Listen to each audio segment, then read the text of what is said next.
ठिकाणी होतात ते ज्या ठिकाणी जातात त्यांची कारकिर्दी ही संशयास्पद आहे। भीमा कोरेगाव मधले तेच आहेत, या ठिकाणी अक्षय भालेराव प्रकरणामधले विद्यार्थी आहेत आणि आमची भूमिका काय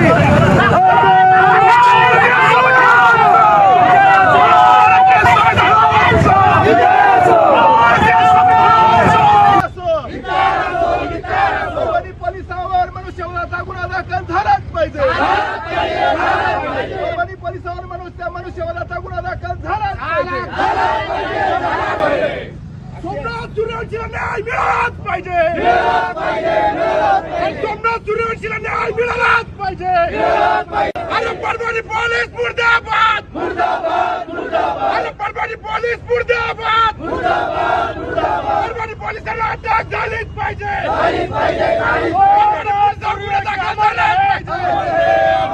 सोमनाथ सूर्यवंशी अमर रहे, और जब तक सूरज चांद रहेगा, और जब तक सूरज चांद रहेगा, और जब तक सूरज चांद रहेगा,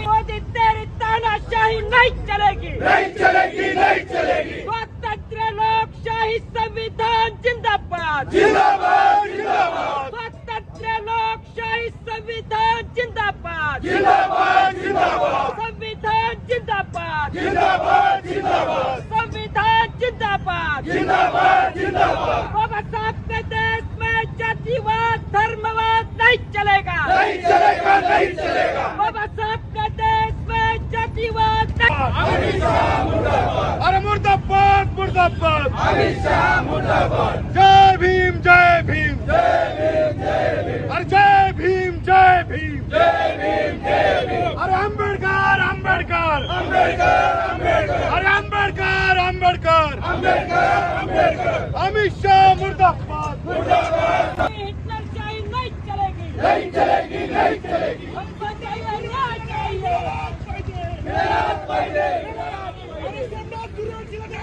सबके देश में मोदी तेरी तानाशाही नहीं चलेगी, नहीं चलेगी, नहीं चलेगी। स्वतंत्र लोकशाही संविधान जिंदाबाद, जिंदाबाद, जिंदाबाद, स्वतंत्र लोकशाही संविधान जिंदाबाद, जिंदाबाद, जिंदाबाद, संविधान जिंदाबाद, जिंदाबाद, जिंदाबाद, संविधान जिंदाबाद, जिंदाबाद, जिंदाबाद। बाबा साहब के देश में जातिवाद धर्मवाद नहीं चलेगा, नहीं चलेगा। जाती व्यवस्था, जाती व्यवस्थेचे समर्थक जे आहेत हे RSS, भारतीय जनता पार्टी आणि हे सगळे उच्चवर्णीयाचे पक्ष आहेत। आम्ही त्यांना आव्हान देऊ इच्छितो की तुम्ही आता इथून पुढे या गोरगरिबाच्या नादाला लागला तर पुन्हा एकदा जशी त्या जंगलातून बंदुकीची गोळीचा आवाज येऊ लागलेला आहे तसा झोपड्यातून सुद्धा तुमचा प्रतिकार झाल्याशिवाय राहणार नाही आणि तुम्हाला आता मोकळा सोडलं जाणार नाही। इथून एवढा मी तुम्हाला सांगतो आणि ह्या जेल फिरवला तुम्ही सगळी मुलं तरुण पुरं ज्यांना लढायची इच्छा आहे एवढेच आलेत त्याबद्दल मी सर्वांचा आभार मानतो, तुम्हाला लाल सलाम करतो, तुम्हाला क्रांतिकारी जय भीम करतो। आणि आता जर पोलिसांना वाटत असलं न्यायचंय मी असं चालत येणार नाही अशा पद्धतीनं परभणीच्या प्रकरणासंदर्भात 2 ते 3 आंदोलनं झालेली आहेत, परंतु ही आंदोलनं शांत स्वरूपामध्ये अंबाजोगाई शहरामध्ये करण्यात आली। उपजिल्हाधिकारी यांना निवेदन दिलं झालं प्रथम, त्यानंतर मुख रॅली काढण्यात आली आणि त्याच्यानंतर सोमनाथ सूर्यवंशी हा शहीद झाल्याची बातमी ज्या वेळेला आम्हाला कळाली त्यावेळेला आम्ही जेल भरो आंदोलनाची हक अंबाजोगाई शहरामध्ये दिली। आमचा हा जेल भरो या महाराष्ट्रातील जातीवादी सरकारच्या विरोधात आहे। आमचा जेल भरो परभणीच्या पोलिसांच्या विरोधात आहे। आमचा हा जेल भरो नरेंद्र मोदीच्या सरकारच्या विरोधात आहे। आमचा जेल भरो सोमनाथ सूर्यवंशीला न्याय मिळवून देण्यासाठी आहे। तर आमचा जेल भरो बाबासाहेबांच्या संविधानाच्या प्रतिमेचं केलेल्या विटंबनाच्या विरोधात आहे। मित्रांनो, आपल्या भावना तीव्र आहेत, आपण जेलामध्ये जायला तयार आहेत। पोलिस पोलिसांनी आम्हाला अटक करावी.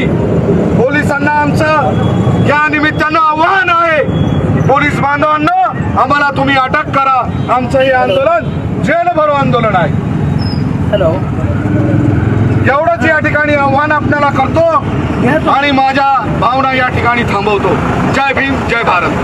जोगाईमध्ये परभणी येथील पोलिसांनी जो त्या ठिकाणी दंडमशाही, दडेलशाही, दबंगशाही केली त्याचा विरोध म्हणून आम्ही या ठिकाणी आज जेल भरो आंदोलन करतोय. आणि या ठिकाणच्या नवी पेशवाई आणू पाहणाऱ्या देवेंद्र फडणवीसांचा धिक्कार करण्यासाठी आम्ही या ठिकाणी आलेलो आहे. कारण भारताचं संविधानावर हा देश चालतोय, परंतु ज्यांनी या ठिकाणी शपथ घेतली त्या देवेंद्रनी आणि पोलिसांच्या माध्यमातून या ठिकाणी आमच्यावर या ठिकाणी अटॅक केला आणि नवी पेशवाई त्यांची कशी आहे ते दाखवण्याचा प्रयत्न केला. परंतु त्या देवेंद्र फडणवीसांना मला या ठिकाणाहून सांगायचंय, भावानो, तुम्हाला देवेंद्रजी, तुम्हाला जर इतिहास माहित नसेल तर तुम्ही इतिहास वाचा.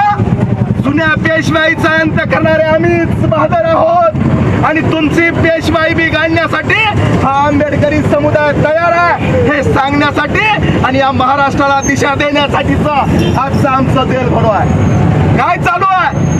आमच्या 65 वर्षाच्या म्हाताऱ्या, आमच्या आजीच्या, माझ्या वयाच्या भगिनीचे दोन्ही पाय तुम्ही मारहाणीमध्ये मोडलेत आणि त्या पोलीस प्रशासनाला या ठिकाणचा आमचा अनुसूचित जाती जमाती आयोग आला, त्या आयोगाचा मी निषेध करतो. त्या आयोगानं शासनाला भूमिका सांगितली आणि त्या अधिकारी जे आहेत, जे पोलीस कर्मचारी आहेत, त्यांना या ठिकाणी आमची भूमिका मांडू द्या साहेब. भूमिका मांडू द्या. भूमिका मांडल्यानंतर तुम्ही अटक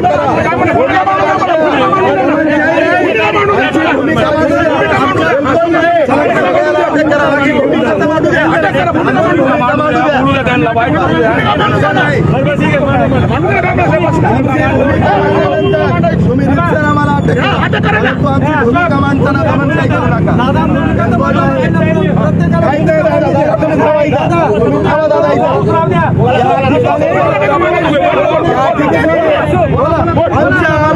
आमच्या भगिनीला रात्री जाऊन तुम्ही उचलताय आणि आमचा अनुसूचित जाती जमाती आयोग येतोय आणि त्या ठिकाणी सक्तीच्या रजेवर तेव्हा अधिकाऱ्याला पाठवतात. काय चालू आहे? अहो, ज्यांच्या मारहाणीमध्ये आमचा सोमनाथ शहीद झाला त्या पोलिसावर मनुष्यवधाचा गुन्हा दाखल करून त्यांना बरतफ केलं पाहिजे, त्यांना आरोपी केलं पाहिजे. पण काय करतंय प्रशासन? काय चालू आहे? अरे, या भारतामध्ये संविधान आहे, संविधान, आणि संविधानाची पायमली तुम्ही जर खुर्चीवर बसून करणार असाल तर ते आम्ही सहन करणार नाही. त्या ठिकाणी मेडिकल रिपोर्ट आहे की त्या सोमनाथचा मृत्यू हा मारहाणीत झालेला आहे, तरी पण त्यांना सक्तीच्या रजेवर आणि जे पोलीस त्या ठिकाणचे आहेत, अशोक गोरवाड नावाचे पोलीस अधिकारी आहेत, ते ज्या ठिकाणी होतात, ते ज्या ठिकाणी जातात त्यांची कारकिर्दी ही संशयास्पद आहे. भीमा कोरेगाव मधले तेच आहेत, या ठिकाणी अक्षय भालेराव प्रकरणामधले विद्यार्थी आहेत आणि आमची भूमिका काय?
विटंबना केली नाही तर तुमच्या आमच्या सर्वांच्या अस्तित्वावर घाला घालण्याचा प्रयत्न केलेला आहे.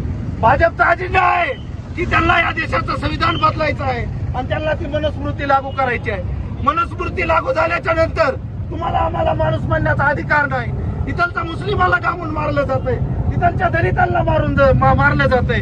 आणि जर एखादा सोमनाथ सूर्यवंशी सारखा एक उच्च शिक्षित वकील जर त्या पोलिसाच्या त्या भ्रूण हत्येचा जर निषेध करत असेल आणि त्यांचे व्हिडिओ करत असेल तर पोलीस कुठेतरी अडकतील आणि या सरकारचं भांडं उघडं होईल. म्हणून सोमनाथ सूर्यवंशी मित्रांनो त्याला डांबून मारलं जातंय आणि त्याच्या विरोधात आज 7-8 दिवस उलटून गेलेत.